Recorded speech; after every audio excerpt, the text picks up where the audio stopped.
Alkylation of ammonia from. अब यहाँ पर आपके पास फॉर्म होता है अमाइन। अल्काइलेशन का मतलब पता है क्या होता है? आप लोगों ने बेंजीन के रिएक्शन के अंदर भी अल्काइलेशन पढ़ी थी। बेंजीन रिएक्शन के अंदर भी आपने क्या पढ़ी थी? अल्काइल, मतलब अल्काइल चेन को ऐड करना। किसको ऐड करना? अल्काइल चेन को ऐड करना। अब यहाँ पर आप जब अमोनिया के अल्काइलेशन करते हैं ना, तो हमारे पास क्या बनता है? हमारे पास बनता है सिंपली अमाइन। मतलब हम अमाइन को फॉर्मेशन करवाने के लिए क्या कर रहे हैं? अल्काइलेशन ऑफ अमोनिया कर रहे हैं।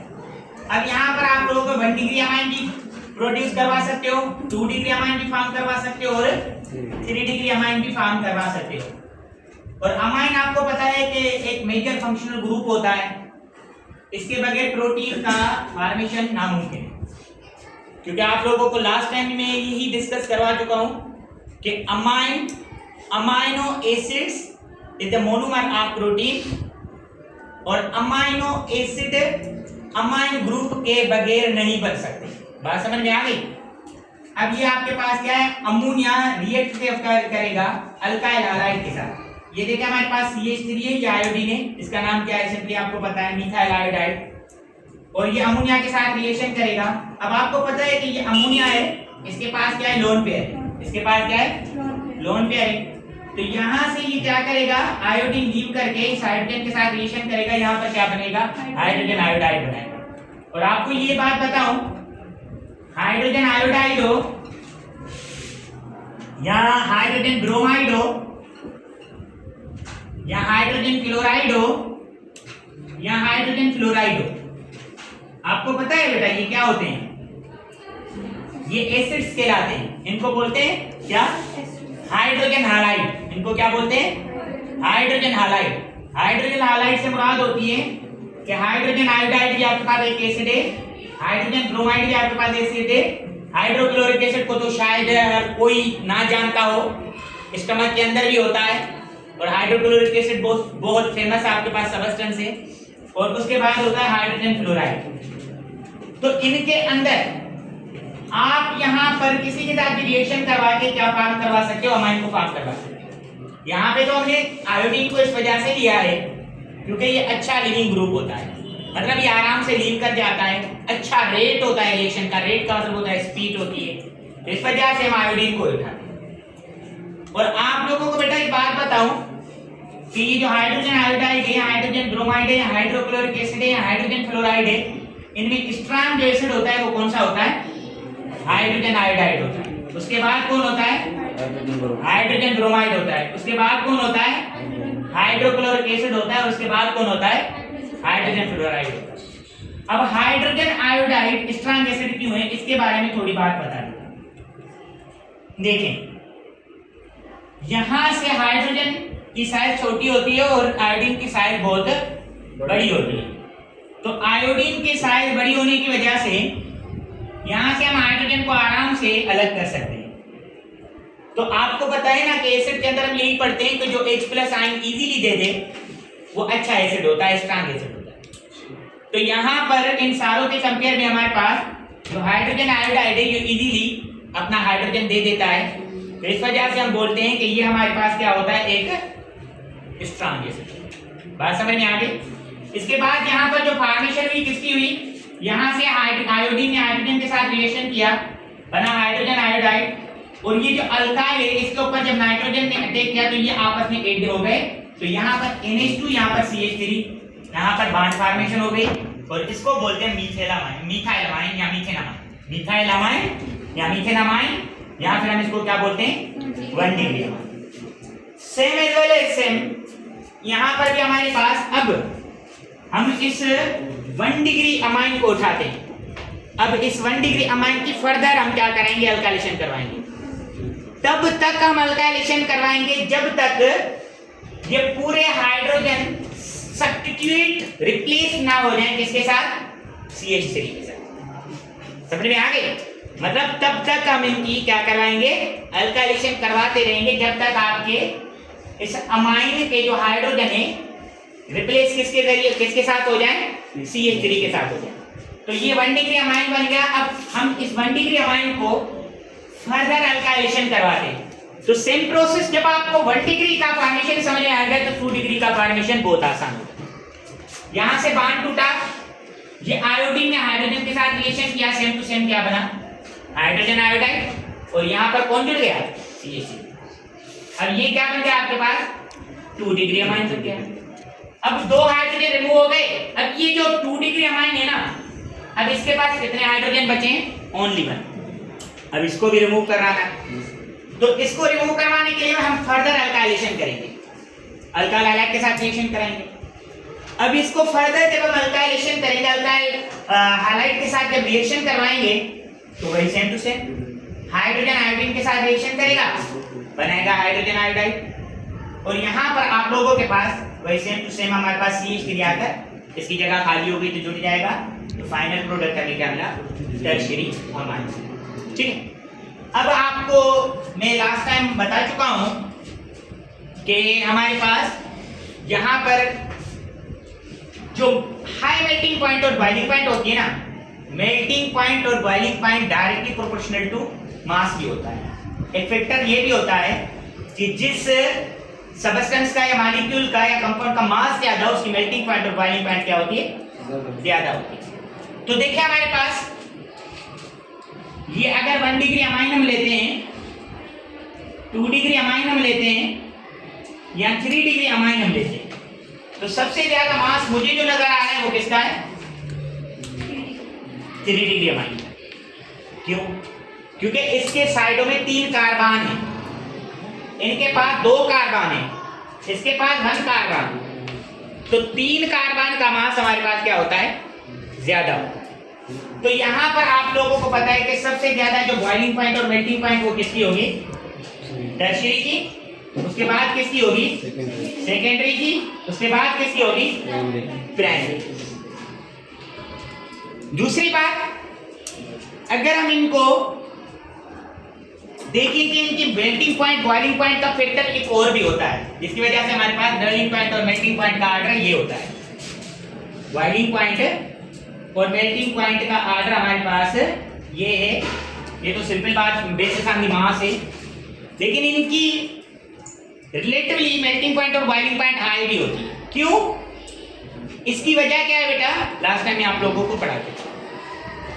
इस वजह से क्योंकि इनके पास एबिलिटी होती है फॉर्मेशन ऑफ हाइड्रोजन बॉन्ड। ये हमारे पास क्या कर सकते हैं, ये क्या कर सकते हैं, हाइड्रोजन बॉन्डिंग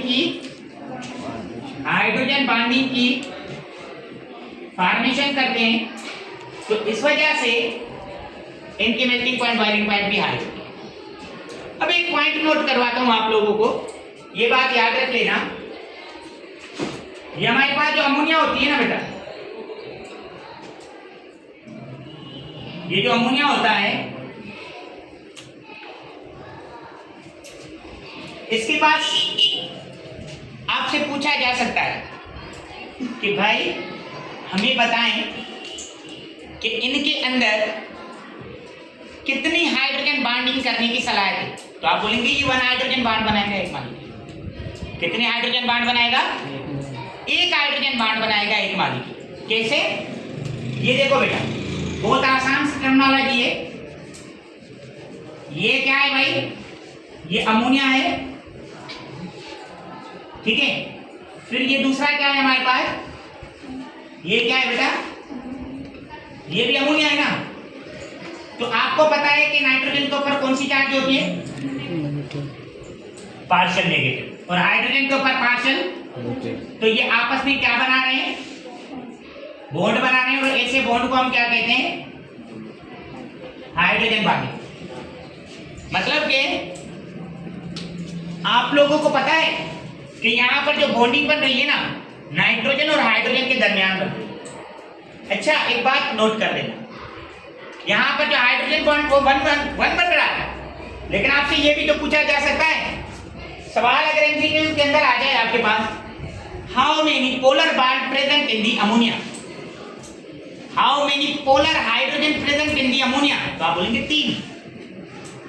कितने पोलर आपके पास से हाइड्रोजन होते हैं, 3 होते हैं। कौन कौन से बेटा, ये जो तीनों आपके पास हाइड्रोजन है ना, इनको कहा जाता है पोलर हाइड्रोजन। ये एमडी केट का क्वेश्चन भी है। अक्सर स्टूडेंट को तो ये पता नहीं होता ना कि पोलर हाइड्रोजन क्या होते हैं। भाई इलेक्ट्रोनेगेटिविटी डिफरेंस आप निकालोगे तो इन तीनों से निकालो, इन हाइड्रोजन में से किसी से भी निकालो। तो यहां से पता चलेगा कि भाई आपने ये भी पढ़ा है कि अमोनिया हमारे पास क्या होता है, एक पोलर मॉलिक्यूल है। तो ये पोलर क्यों है? ये पोलर इस वजह से है क्योंकि इसके जो 3 हाइड्रोजन है ना, इसकी इलेक्ट्रोनेगेटिविटी होती है 3, हाइड्रोजन की इलेक्ट्रोनेगेटिविटी 2.1, तो डिफरेंस आता है कितना हाइड्रोजन के और नाइट्रोजन के दरमियान 0.9 का। कितना डिफरेंस होता है? 0.9 का। तो यहां से पता चला कि इलेक्ट्रोनेगेटिविटी डिफरेंस कितना हुआ हाइड्रोजन और नाइट्रोजन के दरमियान 0.9। मतलब ये जो बॉन्ड ये जो कंपाउंड है ये पोलर। बात समझ में आ गई? और इनके दरमियान अगर हम सॉल्युबिलिटी का ऑर्डर देखें तो अपोजिट हो जाएगा। अगर इनके दरमियान सोल्यूबिलिटी का ऑर्डर देखें, ये तो मेल्टिंग पॉइंट और बॉइलिंग पॉइंट है, लेकिन अगर हमसे पूछे भाई पानी के अंदर ये सोल्यूबल होते हैं, आपका जवाब होगा यस, क्योंकि ये पोलर है, पानी के अंदर सोल्यूबल होंगे। लेकिन आपसे पूछा जाए कि सबसे ज्यादा सोल्यूबल कौन सा है, this will the question of MDCAT, ये भी एमडी केट का क्वेश्चन। ये ऑर्डर आपसे पूछा जा सकता है सोल्यूबिलिटी के लिहाज से, तो आप इसको अपोजिट करते हैं।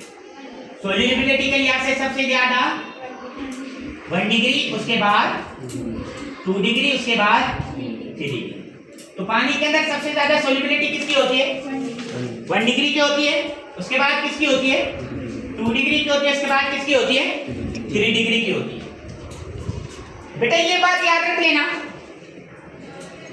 तकरीबन ऑर्गेनिक कंपाउंड्स के लिए एक रूल छोटा सा है, अल्काइल चेन बढ़ेगी सोल्यूबिलिटी कम हो जाएगी, अल्काइल चेन बढ़ेगी सोल्यूबिलिटी डिक्रीज हो जाएगी, नंबर ऑफ कार्बन बढ़ेंगे सोल्यूबिलिटी डिक्रीज हो जाएगी।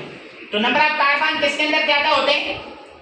3 डिग्री के अंदर, उसके बाद 2 डिग्री के अंदर, उसके बाद 1 डिग्री के अंदर।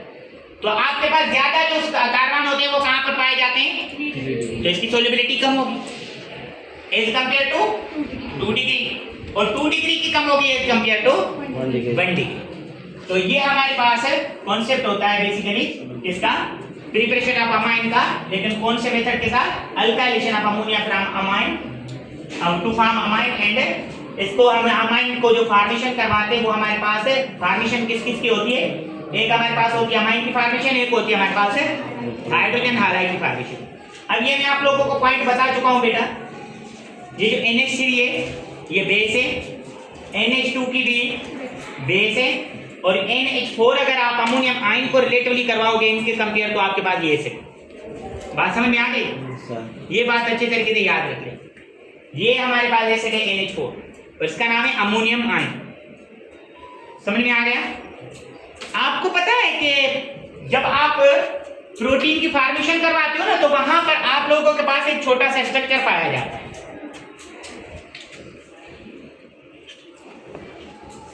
ये जो अमाइन एसिड आप पढ़ते हो तो अमाइन एसिड का बेसिक स्ट्रक्चर आपके पास बेटा ये पढ़ाया जाता है। ये पढ़ाया जाता है या नहीं? ये मैं ओपन करके लिख रहा हूं, ये अमाइनो एसिड का बेसिक स्ट्रक्चर है। इसको अमाइनो एसिड क्यों कहा जाता है आप लोगों को पता है? नहीं पता?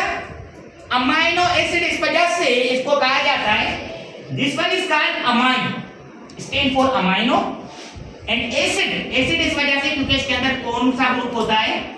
कार्बो ऑक्सैलिक एसिड ग्रुप होता है। तो दोनों को मिलाओ तो अमाइनो, इसका अमाइनो, इसका क्या लेते हैं हम? अमाइनो, और इसका क्या लेते हैं हम? एसिड। तो पूरा नाम क्या पड़ गया?